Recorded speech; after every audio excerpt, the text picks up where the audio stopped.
Imagine standing in the center of a burning restaurant you built with your own hands, watching it melt into slag because it was the only way to save your town. Today, we're diving into the visceral, polymathic world of Jeremy Brunansky. Whether you're an artist pouring your soul into your craft or a professional drowning in corporate burnout, this is a deep dive into the friction between raw art and sterile commerce. We're putting the philosophies of Rousseau and Machiavelli into a crucible to see what melts and what survives. By the end of today's deep dive, you'll be able to identify one thing inside you that is truly indestructible. Because sometimes, keeping your soul intact requires you to stop adding and start burning. Grab your coffee, tea, or wine. It's time for a special episode of The Sidebar. Imagine standing right in the center of a burning restaurant. Just total destruction all around you. Exactly. Yeah. The kitchen that you literally built with your own two hands is just melting into slag. The dining room where your entire community used to gather. The heart of the town. Yeah, the place where families reconnected after, long, exhausting days. It's all just turning to ash. Mm-hmm. But here's the thing. You are the one who struck the match. Wow. You struck it, you dropped it, and you just watched it burn.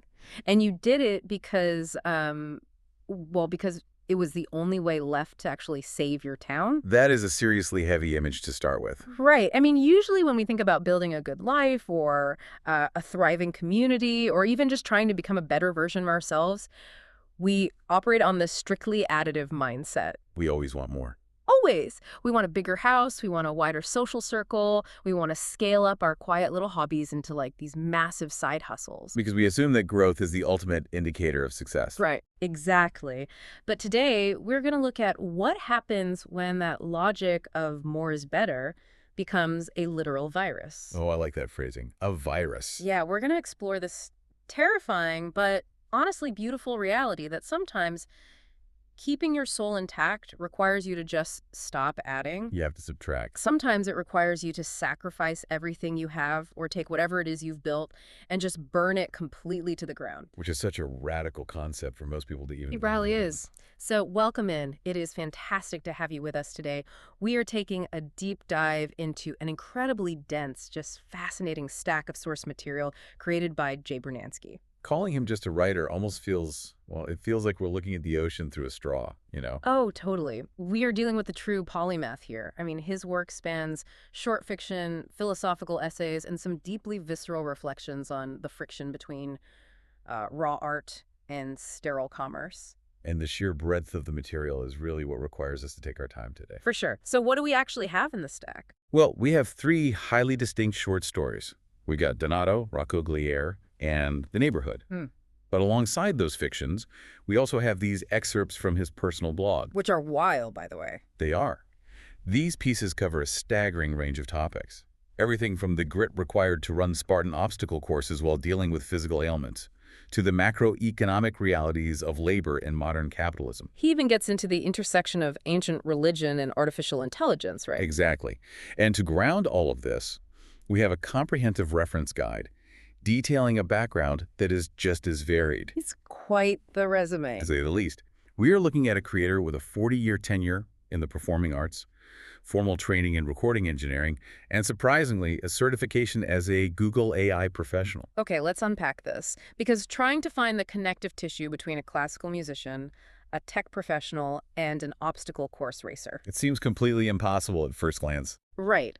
But there is a massive unifying through line here.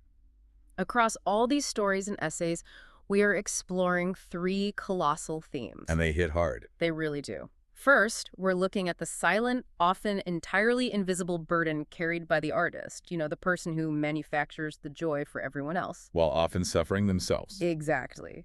Then we are going to examine the total corrosion of authenticity. Like what actually happens to the human spirit when expansion goes completely unchecked. The virus of growth we talked about. Yes. And finally, we are diving headfirst into a very gritty, very dark exploration of our own illusions of control.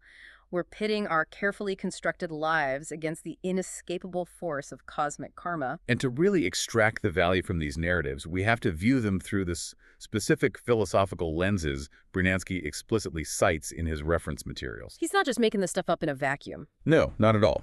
He isn't just writing entertaining fiction. He's constructing these hyper-real thought experiments to test the foundational ideas of thinkers like Jean-Jacques Rousseau, John Locke, and Niccolo Machiavelli. Heavy hitters. Right. He puts these philosophies into a crucible, turns up the heat, and basically forces us to watch what melts and what survives. Which means whether you are an artist pouring your absolute soul into your craft, or maybe you're a mid-level manager dealing with severe corporate burnout. Or just someone trying to hold on to a shred of your own authenticity in a noisy world. Exactly. Whatever your situation, these stories are going to hold a very uncomfortable mirror up to the choices you make every single day. So where do we start? Let's look at the absolute purest form of creation first, the solitary artist. The first story in our stack is called Donado, and I really want to spend some time on the setting here because Brunansky doesn't just place us in a town. No, he constructs a psychological utopia. The imagery is so deliberate, it almost feels heavy, you know? Yeah. We are dropped into this coastal town where the climate is permanently, perfectly balanced. No extreme heat, no freezing cold. Right. And the architecture isn't just pretty. The text actually notes that the paint on the buildings perfectly complements the emotional mood of the citizens. That's such a specific, surreal detail. It is. And the local farmers only supply the absolute freshest stock to the restaurants. It is an environment completely devoid of friction. The lack of friction is the defining characteristic there. It is an engineered paradise, like a closed ecosystem of comfort. Yeah. And the text points out a very specific phenomenon, too. Travelers from all over the world describe arriving in this town as feeling like they are, quote, returning home after being gone for some time. That gave me chills reading it. It's powerful. There is a supernatural, almost magnetic familiarity to this place. It bypasses the rational mind and speaks directly to a deep human yearning for safety and belonging. And right at the geographic and emotional center of this frictionless community is Donado. He is a local musician and acoustic guitar player. Heart of the town. Literally, every night, like clockwork, after the sun goes down, he takes a seat in the town square and he plays. The story describes his music as the literal soundtrack of this town. It's woven into their daily lives. Completely. The men find inspiration in his chords to carry on their work. The women feel a deep emotional connection to the melodies. He is the invisible thread tying every conversation and every romantic evening together. And they revere him for it. They genuinely believe he has been gifted by the divine, and he plays for them tirelessly. Not for like a week or a month, but for decades. We have to look closely at Donado's internal architecture, though, because he isn't a flamboyant performer seeking the spotlight. He's not in it for the fame. Not at all. He is explicitly described as a humble man, someone who much prefers listening over speaking. He understands that he is the heart of the town, but the narrative clarifies that this realization is completely devoid of arrogance. It comes from a place of profound duty. Yes, he views his guitar playing as an act of service. The music isn't a vehicle for his own ego. It is a utility provided for the emotional nourishment of his neighbors. And that deep sense of duty is exactly what sets up the turning point in the story. And man, it is absolutely devastating to read. It's a slow burn of a tragedy. It really is. It happens slowly. It's a late fall evening, and Donado is playing, but he notices the sounds of the night, the rustling leaves, the distant chatter. They just seem a little bit muted. Just a slight drop in volume at first. Subtle, right. But over the course of a single year, his hearing begins to fade, and the pacing of this decline in the story is just agonizing. The days turn to weeks, the weeks to months. And the silence just keeps creeping in. Creeping in and isolating him further and further until finally, at the end of the year, it is total, complete silence. The sensory input that defined his entire identity is gone. Entirely gone. His primary way of connecting with the world has just been severed. The psychological terror of that isolation really cannot be overstated. I mean, for a man whose entire existence is predicated on listening, who prefers listening to speaking, losing his hearing cuts the umbilical cord between him and his community. He is suddenly trapped inside his own mind. In a town entirely defined by its interconnectedness. And he physically collapses. He falls to the floor of his home weeping. And what broke my heart reading this was why he was weeping. He isn't just mourning his own loss of music. He's mourning for them. Yes, he genuinely believes that the shared stories of his town are over. He thinks that because he can no longer hear the laughter and the conversations that served as the raw material for his melodies, the magic is dead. He feels he has failed them. He is sitting alone in the dark, in the quiet, believing he has let paradise down. Which brings us to the climax. a moment that completely redefines the nature of his art. Oh, this part is incredible. The very next evening, despite being profoundly, incurably deaf, Donato picks his guitar up off the floor. He walks back out to the center of the town square, takes his usual seat, and he begins to play. Because of muscle memory. This is the part of the story that is so incredibly beautiful but carries such a heavy, melancholic weight to it. Decades of passion. Endless repetitive practice. His hands simply know the geography of the fretboard. His calluses know the exact tension of the strings. He doesn't need his ears to play the chords. Right, but he can't hear a single note he is playing. He can't hear the crowd murmuring their thanks or the clinking of wine glasses or the new stories being born around him. He is locked in a silent vault. But he plays the chords perfectly. And the twist here is just brutal. The town never even realizes he went deaf. They just keep drinking their wine, enjoying the ambiance, completely oblivious to the fact that their perfect soundtrack is now being generated by a man who is entirely cut off from their joy. The mechanics of this silent sacrifice are just fascinating. Donato willingly relinquishes his own sensory experience, his own personal consumption of the art, to maintain the emotional equilibrium of the collective. It's pure self-denial. Exactly. This transcends a simple fable about a musician. It is a very sharp commentary on the burden of the artist. If we pull in Brunansky's own reference guide, we're looking at a creator who began playing classical piano at age 5. Someone who spent years studying classical guitar and vocal performance. Right, so he understands, on a cellular biomechanical level, the physical and emotional toll of sustained performance.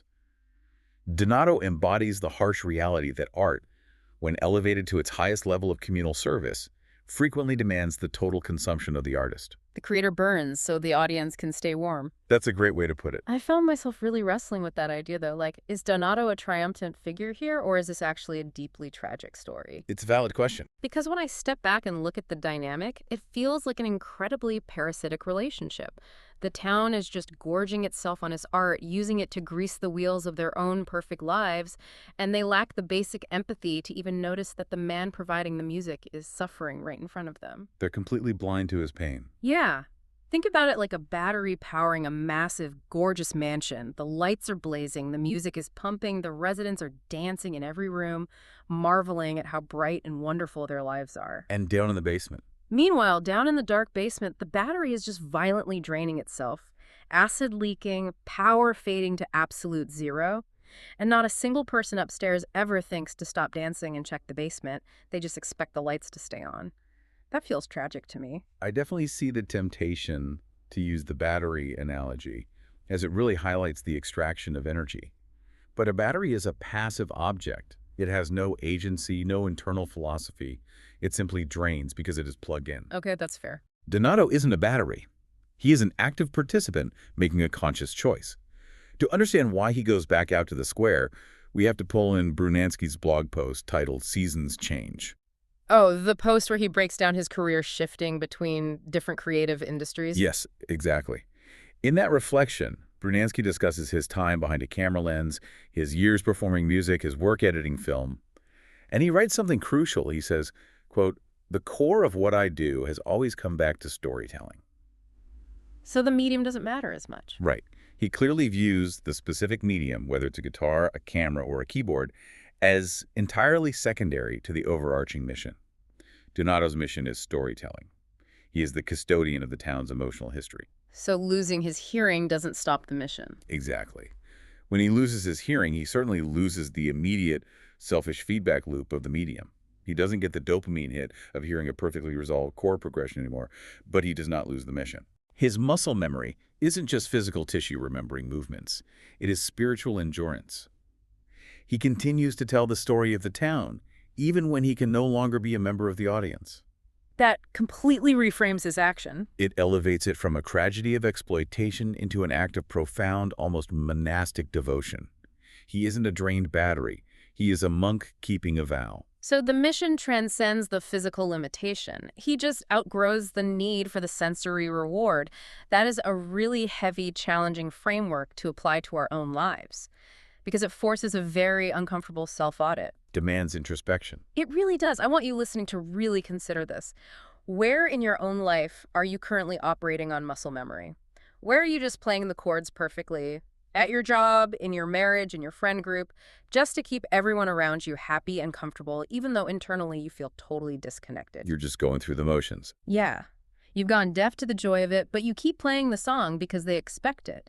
It's vital to ask whether you are doing that out of a profound, Donato-like devotion to a mission you truly believe in, or if you're just trapped in the basement draining your battery for people who wouldn't notice if you disappeared. That's the real test. Donato gives us this microscopic, intensely intimate view of the individual artist's struggle. But what happens when we flip that dynamic? When it stops being about the individual. Exactly. What happens when a community stops passively consuming art and actively decides to industrialize it? That brings us to the second story in our stack, Racolière. And the shift in scale here is massive. It is a deliberate zoom out. Racolière moves us from the solitary creator grappling with his own limitations to the commercialization of craft. It's exploring the devastating systemic cost of unchecked expansion.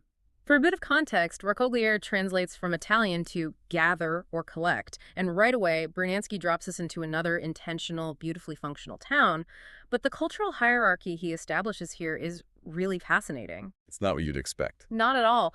In this society, the people held in the absolute highest regard, the true celebrities, aren't the local politicians or the wealthy merchants or the athletes. It is the family cooks. It's a brilliant redefinition of societal value. The text explicitly notes that cooking wasn't considered the pinnacle of achievement just because of the culinary technique, like chopping vegetables quickly or balancing spices. It wasn't about Michelin stars. No. The reverence came from a psychological understanding. A great cook understood their loved ones so deeply that they could engineer a meal so enticing, family members would literally rush home, abandoning the stress and ambitions of their daily lives just to be together at the table. They are the architects of togetherness. Exactly. They manufacture social cohesion. And the undisputed king of this social cohesion is our main character, the town cook. He runs a local restaurant called Racolière. Now, if a family cook can unite a household of 4, this man's talent unites the entire town. He scales up the love just enough to cover the community. Right. Every Friday and Saturday night, he prepares these incredible delicacies, and the whole community gathers. It is a pure labor of love. The restaurant is the beating communal heart of the city. It's where disputes are settled, where romances start. But there's a vulnerability there. Yeah, because the town is so vibrant and the food is so life-affirming, word inevitably spreads. Travelers start showing up, the town's population grows, and the cook, who is just one man, realizes he is eventually going to need some logistical help to keep up with the volume. This is the critical vulnerability in any authentic enterprise. The exact moment a passion project becomes a logistical burden, a door cracks open for compromise. The focus shifts from the purity of the craft to the efficiency of the delivery. And stepping right through that cracked door is a character known only as the Stranger. Oh, this guy. The physical description of this guy is brilliant, warning sirens going off immediately. He presents himself with a very gentle demeanor. He has a warm smile. He pitches a perfect solution. He says he will take over all the tedious managerial duties, the sourcing, the accounting, the hiring, so the cook can just retreat to the kitchen and focus purely on what he loves, which is cooking. Sounds too good to be true. Because it is. The narrator slips in this one chilling detail. The Stranger has a forced smile, quote, similar to those of the traveling salesman the riverboats always brought into town. A grifter. He explicitly compares this guy to these dirty, transient water merchants who float from town to town, extracting what they can before moving on. Yet the Stranger is dangerously, toxically charismatic. Before he even officially assumes the role of manager, he spends 3 solid days just walking around, making friends with everyone in town, shaking hands, kissing babies. Notice his methodology there. He is rapidly accumulating social capital. Exactly. He has no intention of investing in the actual craft of the food. His first move is to monopolize the relationships. He is building a buffer of goodwill so that when he inevitably begins to alter the core product, the town will give him the benefit of the doubt. It's a predatory form of networking. That is perfectly said. He's a parasite establishing a host connection. So, the cook, trusting the town's positive reaction to the Stranger, gives him a trial run for the weekend. And structurally it works, the logistics run smoothly, but then the trap snaps shut violently. The scaling begins. Once the Stranger has the keys, the scaling begins. Within a single month, the restaurant physically doubles and then triples in size. The stranger changes the hours. It's no longer a special gathering on weekends. It is a massive service provider operating every single night. Volume over quality.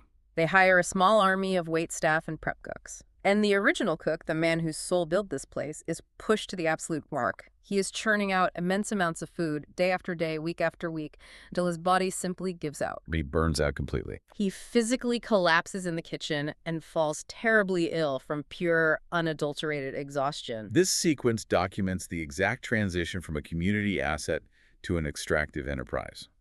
The restaurant is no longer gathering people, it is processing them. It's an assembly line. Right. And the stranger rapidly becomes the wealthiest man in the town, hoarding the profits of this expansion. But the foundation of the wealth is entirely rotten. And the rot becomes literal very quickly.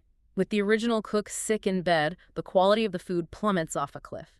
Patrons start getting physically ill after eating there. The magic is gone, replaced by food poisoning. And how does the stranger react? With masterful toxic deflection. He walks into the kitchen, finds a single dropped spoon on the floor, and uses it to blame the entire waitstaff for the failure. He sees unwashed pans and screams at the new prep cooks. And then, in a stroke of absolute audacity, he turns around and blames the patrons. Unbelievable. He publicly ridicules the townspeople for expecting too much, telling them their standards are unreasonable. And the fallout from this is catastrophic. Oh, the town itself begins to decay. Because the central gathering place is now toxic, the social cohesion disintegrates, trash starts piling up in the streets, neighbors who used to drink wine together are now shouting at each other over minor disputes. Citizens start hanging out by the river with the vagabonds. The heart of the city didn't just stop, it turned poisonous. This entire narrative arc is a masterful, practically textbook exploration of Brunansky's listed philosophical influences, specifically Jean-Jacques Rousseau and John Locke. He is taking their dense political theories and playing them out in a microcosm. Okay, let's slow down and really map that out. Yeah. Because hearing Rousseau and Locke immediately sounds like a college lecture, but you're saying this restaurant's failure is actually a direct translation of their ideas. Absolutely. How does Rousseau fit into a story about a guy ruining a kitchen? Well, Rousseau's central philosophical argument, broadly speaking, is that humans in their state of nature are essentially good, empathetic, and peaceful. He posited that it is the artificial structures of complex societies, specifically the introduction of unchecked property rights, commerce, and the relentless drive for status, that corrupts that natural goodness. So, the town before the stranger was that ideal state. Yes. Look at the town before the stranger arrives. It is Rousseau's ideal state. Commerce exists, sure, but it is subordinated to the community. The restaurant serves the people.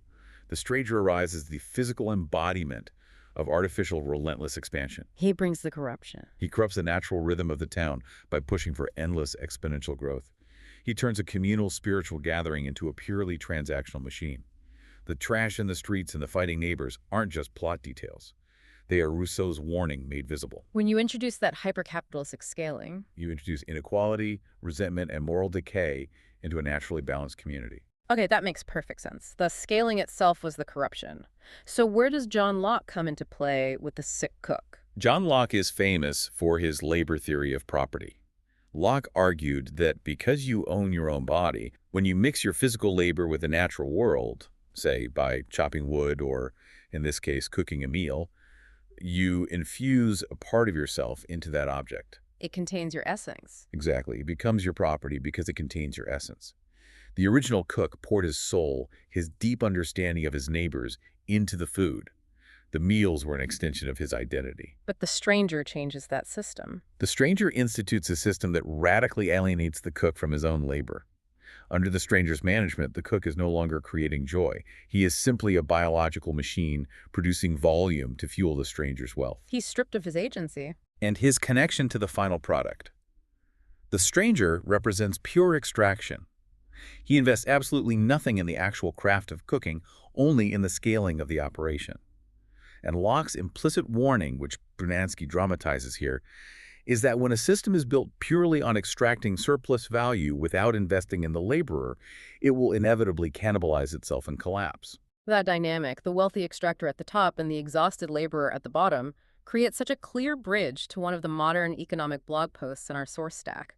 The post titled The K-Shaped Economy. Yes, that's a brilliant connection. For anyone unfamiliar, a K-shaped recovery or economy is a phenomenon where different segments of the economy move in entirely opposite directions after a crisis or a shift. Picture the letter K. The top branch points sharply up. That represents the wealthy, the capital owners, the tech sector, who see their wealth compound and skyrocket. And the bottom branch. The bottom branch points sharply down. That represents the working class, the service industry, the laborers who are facing stagnant wages, inflation, and burnout.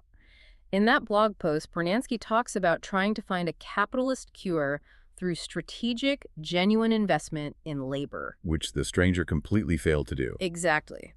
Mapping that onto Racolier is seamless. The stranger completely failed because he built a localized K-shaped economy. He took the top branch, hoarding the profits of the tripled capacity, while forcing the cook and the waitstaff onto the bottom branch, treating them as disposable parts in a machine to be exploited rather than assets to be nurtured. He tried to scale the output without scaling the care. Exactly. And the cost of that localized K-shaped economy is the total degradation of the town's spirit, which makes the resolution of the story so radical. A fiery reset. The fiery reset. This sequence is unbelievable. So the original cook finally recovers enough physical strength to get out of bed. He walks through his once beautiful town, seeing the trash, hearing his neighbors fighting. He arrives at Racolier. The windows are boarded and sealed shut. And there's a note. Tacked to the front door is a nasty, vitriolic note from the stranger. The note explicitly blames the sick cook for the restaurant's failure, accusing him of abandoning his post and being selfish. It is the ultimate act of corporate gaslighting. The extractor blaming the extracted for the failure of the extraction. Total gaslighting. So the cook breaks in and goes inside. He walks into his sanctuary. He finds his kitchen covered in mold. His once shiny, perfectly honed chef's blades are now rusty and dull. The new staff is just sitting around idly in the dining room, devoid of any purpose. And how does the cook respond? Well, he doesn't scream. He doesn't try to frantically scrub the pans and reopen for dinner to win his customers back. He does something chillingly methodical. He calmly walks over and cleans the windows so people can see inside. Deliberate transparency. Yes. He quietly releases the staff, telling them to go home. He then gathers up all the ruined, moldy equipment, the rusty knives, the spoiled ingredients, and he piles them right in the middle of the dining room floor. He's making an altar. Exactly. He takes the stranger's nasty note, strikes a match, lights the note on fire, sets it against the curtains, and he burns the entire restaurant to the ground. He just watches his life's work turn to smoke. It is a profound, deeply shocking moment of agency. He reclaims his power not by rebuilding, but by destroying. Let me ask you this, running it through the filter of those philosophies we just discussed, was burning the restaurant down an act of destruction, or was it an act of purification? In the strict context of the story's moral universe, it is absolutely an act of purification. The cook recognizes a hard truth that most of us prefer to ignore. The institution of Racolier has been irrevocably corrupted. Its DNA has been rewritten by the stranger's greed. It can't go back to what it was. Right. It can no longer serve its original purpose of gathering the community. To let the building stand, even if he took it back, would be to allow a monument to exploitation to remain in the center of their town. By burning it, he breaks the spell of the stranger. He eradicates the K-shaped economy at its root. He forces a total reset of the town's values. And the aftermath is incredibly poetic. The townspeople see the smoke. They all rush with buckets of water to try and put out the fire, but they are too late.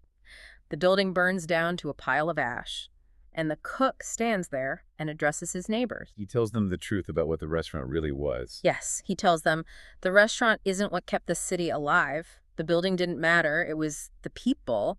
It was your appreciation for each other that made the magic. It was never about the bricks and mortar. So the cook goes back to basics. He refuses to ever open another restaurant. Instead, he becomes a nomad within his own town.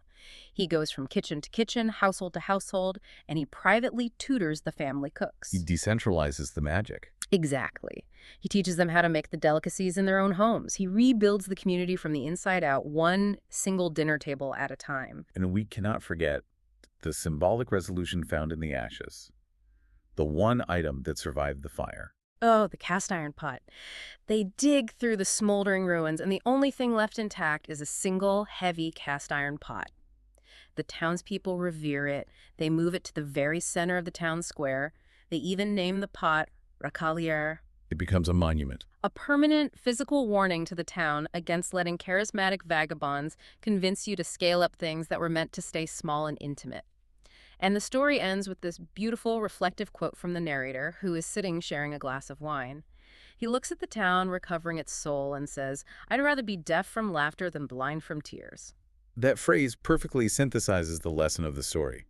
The overwhelming, sometimes chaotic noise of an authentic, joyous community, even if it's deafening, is vastly superior to the quiet, sterile, highly efficient sorrow of an exploited artificial existence. I really want you to apply this to your own life. Have you ever let a stranger in? Maybe it's not a riverboat salesman. Maybe it's a new boss who promised to streamline your department but just doubled your workload. Or a corporate metric that turned a job you loved into a daily panic attack. Or maybe it's just an algorithm on social media that convinced you that your quiet, joyful hobby of painting or woodworking needed to be monetized, filmed, and optimized for engagement. Have you ever let something scale up a passion of yours to the point where it completely lost its soul?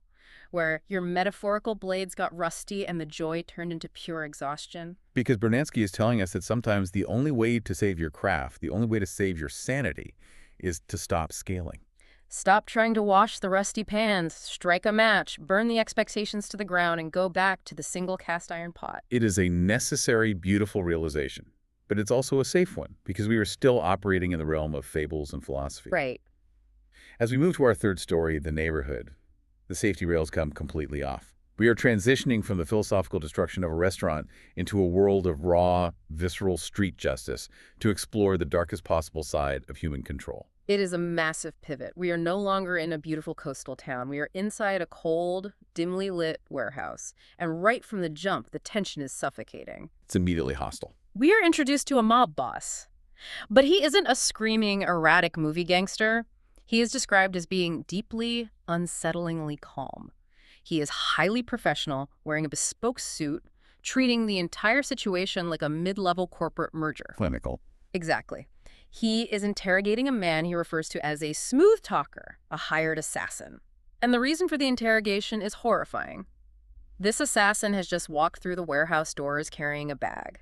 Inside the bag is the severed head of the mob boss's own daughter. The contrast Brunansky establishes here is critical. You have the ultimate horrific visual. A father confronted with the decapitated head of his child, paired with the clinical, entirely detached dialogue of the father himself. He doesn't even break a sweat. It immediately immerses us in a world governed by ruthless calculation rather than human emotion. The boss has completely sterilized his own humanity to maintain his authority. It is ice cold. The boss is flanked by his right-hand man, a massive henchman named Mikey. Mikey is a street kid, an orphan who the boss took in years ago and essentially molded into a weapon. He is brutally efficient. A literal blunt instrument. The boss wants one piece of information. Who hired the smooth talker? Which rival family signed the check? But the assassin is sitting in the chair, silent. He refuses to talk. So the boss, without raising his voice, gives Mikey the green light to extract the information. And the text here is deeply uncomfortable. It does not shy away from the visceral, sickening details of the violence. Mikey doesn't just punch the guy. He methodically beats him with brass knuckles. We hear the ribs crack. He fractures the assassin's jawbone so severely that the text notes his eye is practically falling out of its socket. It's just horrific. And when that doesn't work, Mikey pulls a hidden telescoping metal baton from his jacket and simply smashes the assassin's knees backward. What is most revealing during this sequence is not the violence itself, but the boss's reaction to it. He observes this grotesque torture as if he's watching a machine calibrate. Like a quality control check. Yes. At one point, he actually calls a timeout. Not out of pity or disgust, but purely for logistical reasons. He warns Mikey that if he hits the assassin anymore, quote, there won't be anything left to chop up and ship to the other families, as a warning. Right. The violence is just a communicative tool for him. It's a stamp on an envelope. So, despite having his body completely shattered, the assassin still doesn't talk. The boss looks at his watch and decides it's time to wrap up the meeting. He has places to be. He literally does. He specifically mentions to Mikey that he can't have the Glam brothers come down to clean up the mess, which is a terrifying nickname that implies a whole other level of sadistic cleanup crew, because the boss has a public event downtown he needs to attend. It's just another Tuesday for him. So he gives Mikey the final order, put the smooth talker in the chair and chop his head off. and the boss's primary concern in this moment. He takes a step back and tells Mikey to make it quick because he doesn't want to get any arterial blood splatter on his expensive suit. It is the absolute peak of vanity, arrogance, and detachment. He believes he has perfectly insulated himself from the consequences of his environment. So Mikey grabs the blade, he decapitates the assassin. The deed is done. Mikey holds the severed head up by the hair, looking at the boss, expecting a nod of approval, a job well done. And here is the massive, floor-dropping twist. As Mikey is holding the head, the boss casually reaches into his jacket, pulls out a suppressed pistol, and points it directly at his loyal right-hand man. Mikey's expression drops from eager satisfaction to utter confusion. Before Mikey can even form a word, the boss shoots him twice in the head, killing him instantly. Unbelievable betrayal. The boss then holsters the weapon, adjusts his cuffs, calmly walks out of the warehouse doors into the bright daylight to see who might be driving by, and immediately gets hit by a speeding truck. The pacing of this sequence is masterful. Brunansky builds a towering sense of supreme, untouchable power around the boss over the course of the interrogation, only to violently, abruptly dismantle it in a matter of milliseconds. It's like a cosmic punchline. It initially reads as a darkly comedic, entirely random event, the universe just swiping a powerful man off the board, or so it seems. Exactly. Because we quickly learn it is not random at all, we get the supernatural reveal that recontextualizes the entire story. The boss doesn't die. He wakes up in a sterile hospital bed, but he is a prisoner in his own body. Trapped. He is completely paralyzed from the neck down, unable to move a finger, unable to speak, trapped relying on machines to breathe. There is a nurse in the room standing by his IV drip, throwing away an empty syringe. She turns, looks at the paralyzed boss, and says, "Look who finally opened his eyes." But it's not the nurse. But the voice, the cadence, the malice, it's not the nurse. The nurse reveals that she is currently possessed by a ghost. Specifically, the ghost of a neighborhood patrol cop. A cop that the boss had a Mikey murder on the street 20 years ago. And this is the moment the narrative shifts from a standard, gritty crime thriller into a profound, terrifying exploration of inescapable karma.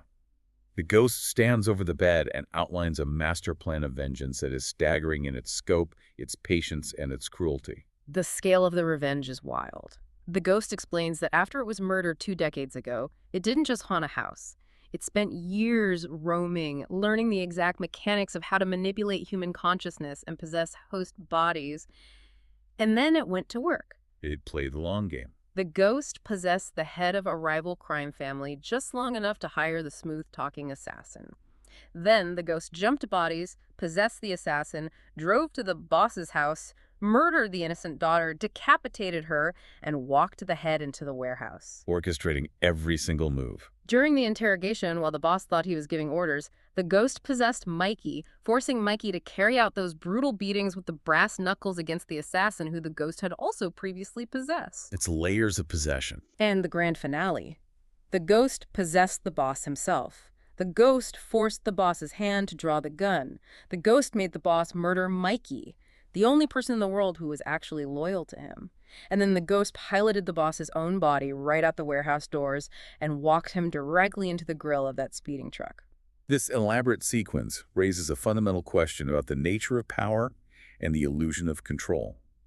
The mob boss operated under the belief that he was the ultimate Machiavellian ruler. Machiavelli from the reference guide. Yes, if we look back at Brunansky's brain box influences, Niccolo Machiavelli is a cornerstone.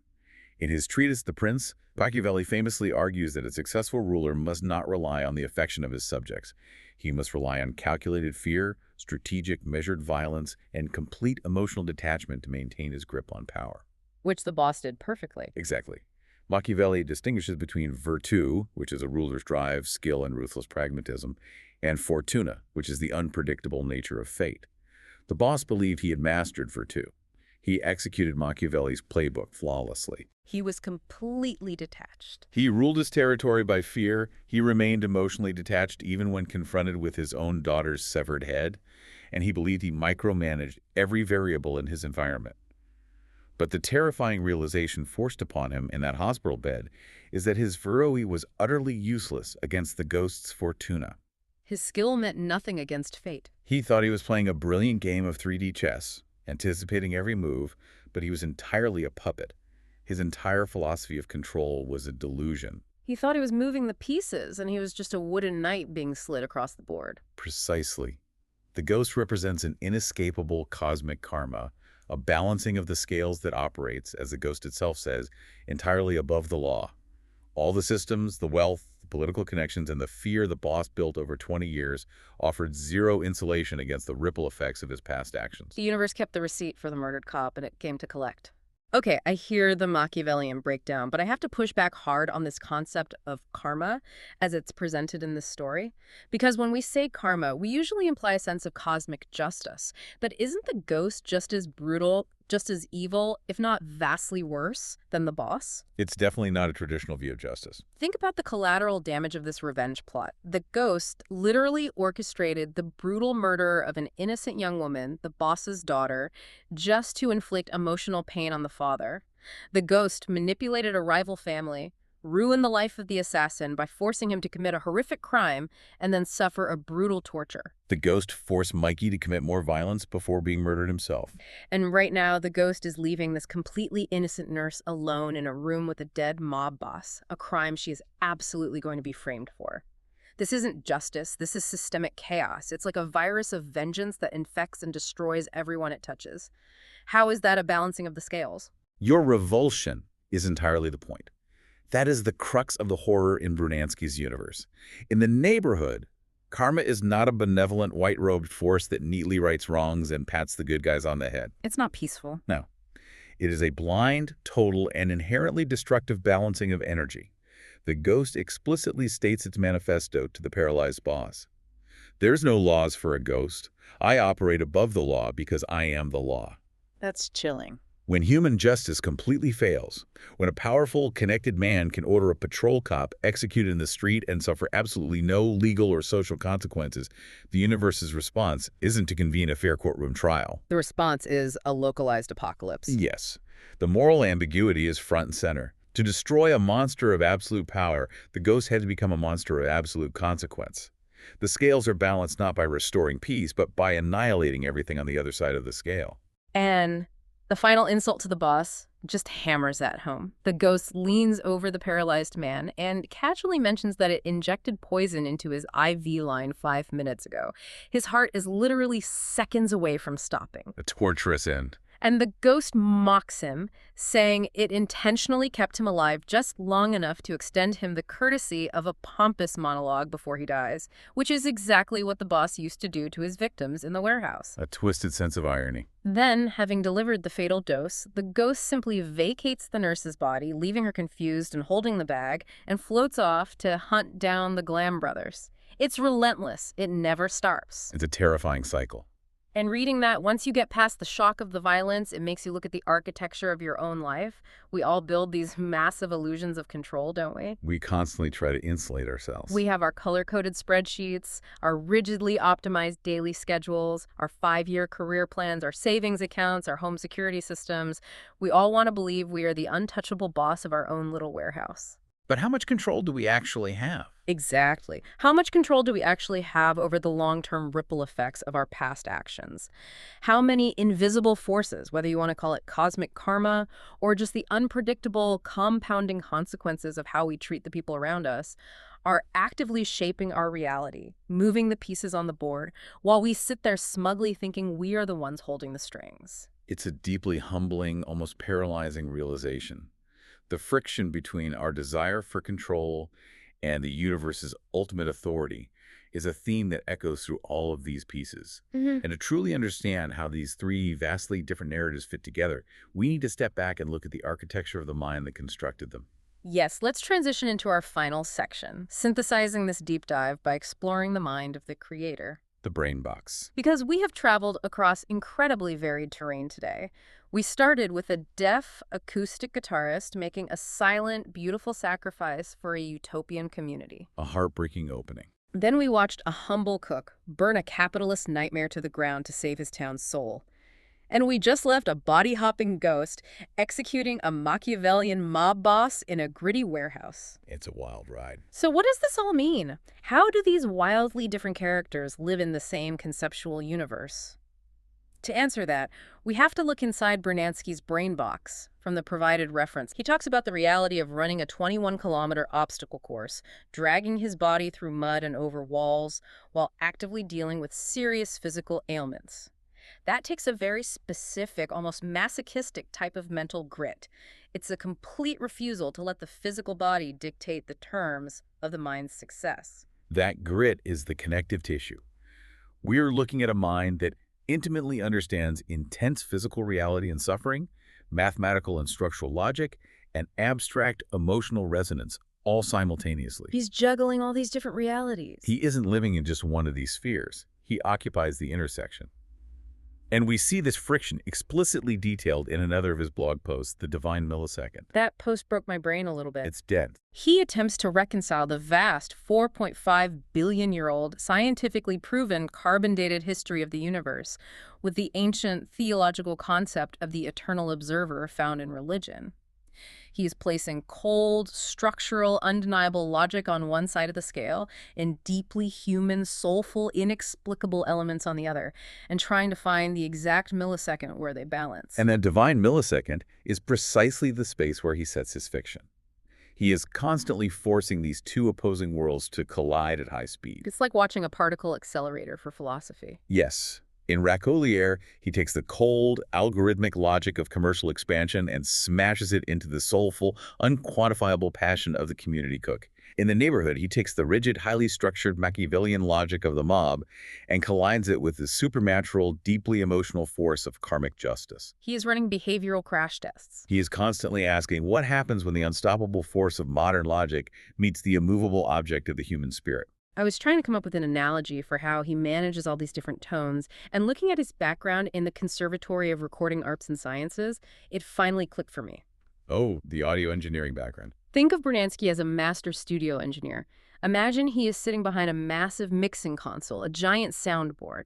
Instead of instruments, the sliders on the board represent concepts.